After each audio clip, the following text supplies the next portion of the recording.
আজকে জলখাবারে খুব সিম্পল নিরামিষ সাবুদানার খিচুড়ি বানাচ্ছি। আমার ছেলেটা ভীষণ পছন্দ করে, ও আজকে স্কুলের টিফিনে এটা নিয়ে যেতে চেয়েছে।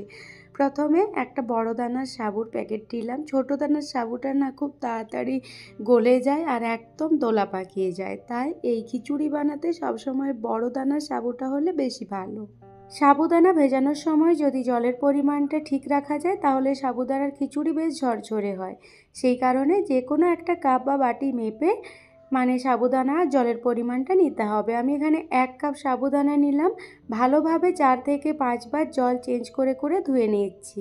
সাবুদানা যেহেতু স্টার্চি ফুড, তাই ঝরঝরে সাবুদানার খিচুড়ির জন্য ভালোভাবে প্রায় 4 থেকে 5 বার ধুয়ে নিলে ওই যে গায়ে লেগে থাকা স্টার্চটা চলে যায়, তখন ভালো ঝরঝরে তৈরি হয়। আর যে পরিমাণ সাবুদানা সেই পরিমাণ জল দিয়ে সাবুদানাটাকে ভিজিয়ে নিতে হবে। আমি এখানে 1 কাপ সাবুদানা, তাই 1 কাপ জল দিয়ে ভিজিয়ে সারা রাত্রি রেখে দিয়েছিলাম। সাবুদানার খিচুড়িতে যেহেতু উপকরণ স্বল্প, বাদাম ব্যবহার করলে দারুণ খেতে লাগে, তাই এখানে আমি 1/2 কাপ বাদাম গ্যাসের আঁচ লোতে রেখে ভালোভাবে ওটাকে শুকনো কড়াইতে ভেজে নিলাম। এরপর ওটাকে সাইডে সরিয়ে সেই কড়াইতেই নিলাম বড় চামচের 1 চামচ ঘি, সাদা তেলও নিতে পারেন, আমি ঘি নিলাম।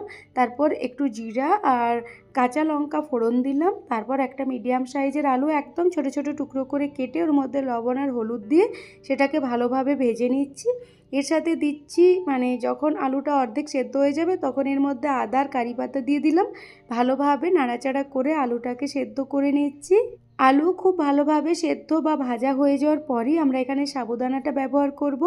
1 কাপ সাবুদানা ওই 2 কাপের চেয়ে একটু বেশি ফুলে হয়ে গিয়েছে, তো এখানে আমি পুরো সাবুদানাটা নিয়ে নিলাম, যেটা ভিজিয়ে রেখেছিলাম, খুব ভালো মতো ভিজে গিয়েছে। এর সাথে নিয়ে নিলাম আগে থেকে যে ভাজা বাদামটা রেখেছিলাম, সেটা ঠান্ডা হওয়ার পর গুঁড়ো করে নিয়েছি, সেটাই অ্যাড করে নিচ্ছি। আর বাদামটা না পুরো মিহি করে গুঁড়ো করব না, একটু ভাঙ্গা ভাঙ্গা রাখবো, যাতে মুখে লাগে খাওয়ার সময় খেতে ভালো লাগে। সব কিছু ভালোভাবে মিক্স করে একটু চিনি ছড়িয়ে দিচ্ছি স্বাদের ব্যালেন্সের জন্য। আর এখানে দিচ্ছি বাড়িতে তৈরি বাদাম আর ধনেপাতার চাটনি, ছোটো চামচের 2 চামচ। দারুণ সুন্দর খেতে লাগে। কিছুদিন আগেই আপনাদের সাথে রেসিপিটা শেয়ার করেছিলাম। তবে যদি চাটনি না থাকে সেক্ষেত্রে কিন্তু একটু ধনেপাতা কুচোনো আর লেবুর রস অ্যাড করে নিতে হবে। খুব ভালোভাবে মিক্স করে গ্যাসের আঁচ বন্ধ করে নেব, কারণ সাবুদানা বেশি সময় কুক করলে স্টিকি হয়ে যাবে খিচুড়িটা। 5-7 মিনিট ঢাকা দিয়ে রেস্টে রেখে গরম গরম ব্রেকফাস্টে সার্ভ করব অথবা টিফিন বক্সে প্যাক করে নেব। আর বাদাম ধনেপাতা চাটনির লিঙ্কটা নিচে দেওয়া রইল। আজকের মতো আসি, সকলে ভালো থাকবেন, দেখা হবে খুব তাড়াতাড়ি।